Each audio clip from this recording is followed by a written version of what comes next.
이 20부작 대서사는 고려 왕조의 운명을 완전히 뒤바꾼 가장 강렬하고 가장 잔혹했으며 가장 외로웠던 개혁군주 광종의 이야기입니다. 지난 12부 우리는 강감찬 장군의 벼를 꿰뚫는 지략과 고려 군민들의 불굴의 의지로 요나라 10만 대군을 귀주 벌판에서 선멸한 귀주 대첩의 위대한 승리를 목격했습니다. 광종이 피로 세운 자주 황제국 고려는 강감찬의 승리로 비로소 안정과 평화를 찾는 듯 했습니다. 요나라의 재침략 야욕은 꺾였고 고려는 이후 한 세기 가까이 강대국으로 성장할 기반을 마련했습니다. 하지만 모든 평화가 영원한 법은 없습니다. 강력한 외세의 위협이 사라진 고려는 새로운 내부 갈등에 직면해야 했습니다. 광종과 성종을 거쳐 강화된 문치주의는 찬란한 문벌 귀족 문화를 꽃피웠지만 동시에 무신들에 대한 뿌리 깊은 차별과 불만을 누적시켰습니다. 그리고 왕실의 안정을 위해 반복되었던 혼인 정책은 몇몇 특정 가문의 과도한 권력을 집중시키는 독버섯과 같은 존재를 키워내고 말았습니다. 오늘 우리는 그 위대한 변혁의 13번째 막을 열며 귀주 대첩 이후 고려가 누린 평화와 번영의 이면에 숨겨진 문제점, 문치주의의 심화로 만연해진 무신 차별의 불씨, 그리고 왕실 혼인을 통해 권력을 비대하게 키워 고려 왕실마저 자신의 소나귀에 넣으려 했던 강력한 외척 이자겸의 등장과 그 끝없는 욕망을 스릴과 박진감 넘치게 추적할 것입니다.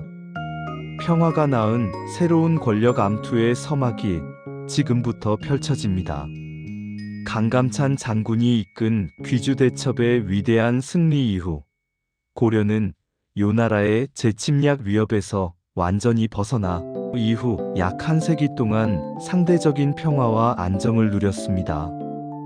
고려는 국경선에 천리장성을 쌓는 등 국방력 강화에 힘썼으며 대외적으로 자주적인 지위를 굳건히 했습니다. 대내적으로는 왕실의 권위가 회복되고 사회 전반의 기반이 안정되면서 문화와 학문이 크게 발달하기 시작했습니다. 이는 광종의 개혁 위에서 성종이 닦아놓은 문치주의가 본격적으로 결실을 맺는 시기였습니다. 하지만 평화의 이면에는 새로운 갈등의 씨앗이 자라나고 있었습니다. 문치주의가 심화되면서 과거제를 통해 등용된 문신들의 세력이 점점 비대해졌고 이에 따라 무신들에 대한 차별은 날이 갈수록 심화되었습니다. 전쟁 승리의 주역이었던 강감찬과 같은 군사 영웅들도 점차 사라지고 무신들은 정치 운영에서 배제된 채 낮은 신분으로 취급받기 시작했습니다. 이는 훗날 무신정변이라는 고려 역사의 격동적인 변화를 불러올 뿌리 깊은 원인이 되었습니다. 고려 초기부터 왕실 권력 강화를 위해 반복되었던 왕실 혼인 정책은 점점 특정 가문의 과도한 권력을 집중시키는 부작용을 낳았습니다. 문벌 귀족 사회가 형성되면서 그 중에서도 경원 이씨 가문은 그 정점에 있었습니다. 이 가문은 몇 대에 걸쳐 왕실과 혼인하며 외척으로서 막강한 권력을 쌓았는데 그 중에서도 절대적인 권력을 장악하려 했던 인물이 등장했으니 그가 바로 이자겸입니다. 이자겸은 고려 예종의 장인이자 인종의 외할아버지였습니다. 그는 자신의 둘째 딸을 예종에게 출가시켜 왕비로 삼았고 다시 예종과 자신의 딸 사이에서 태어난 아들 인종에게는 무려 셋째 딸과 넷째 딸을 잇따라 결혼시켜 왕의 장인인 동시에 외할아버지가 되는 실로 전무후무한 지위에 올랐습니다.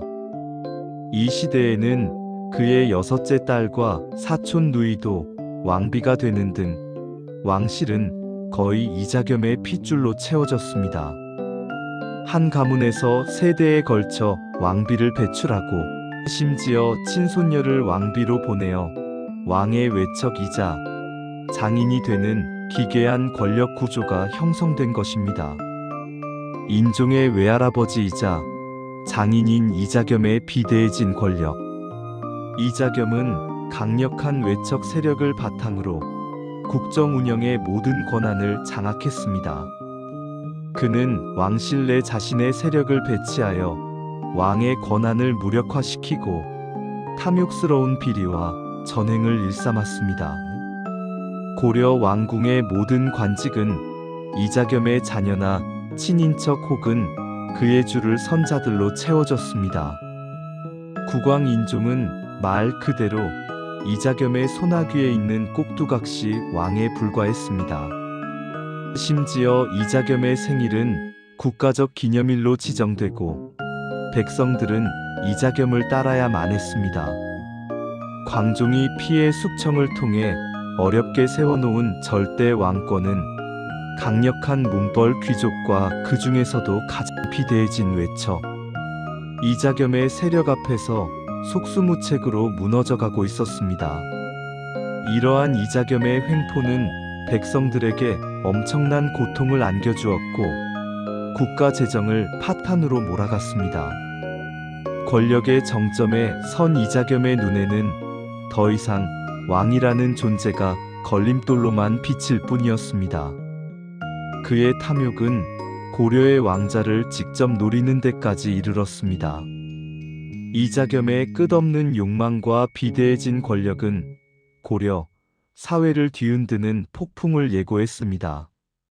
그는 왕실 내부를 장악하고 심지어 국왕인종에게 자신을 황제라 칭하고 섭정을 하라는 말도 서슴지 않았습니다. 왕실의 권위를 지키려는 인종과 왕권을 침탈하려는 이자겸 사이에는 피할 수 없는 정면 충돌이 예고되었습니다. 강력한 외세의 침략 위협은 사라졌지만 고려는 이번에는 내부의 적 때문에 가장 심각한 위기에 직면해야 했습니다. 왕의 외할아버지이자 장인이라는 기묘한 관계 속에서 모든 것을 가지려 했던 이자겸, 그리고 어린 나이에도 불구하고 왕권을 되찾으려는 인종의 고독한 싸움. 광종이 피로써 세운 고려 왕실의 운명이 새로운 권력 암투 속에서 다시 한번 품전등화의 위기에 처했습니다. 광종 피해 황제, 고려를 다시 세우다. 20부작 대서사 다음 14부에서는 이자겸의 탐욕스러운 전횡에 고뇌하던 국왕인종이 자신의 왕권을 되찾기 위해 정권 핵심부의 인척들을 포섭하여 이자겸 세력을 제거하려는 비밀스러운 계획을 세우고 그 계획이 발각되면서 이자겸 일파가 반발하여 고려 왕궁을 불태우는 극적인 이자겸의 난의 발발 과정을 스릴 넘치게 다루겠습니다. 긴 시간 함께 해주셔서 감사합니다.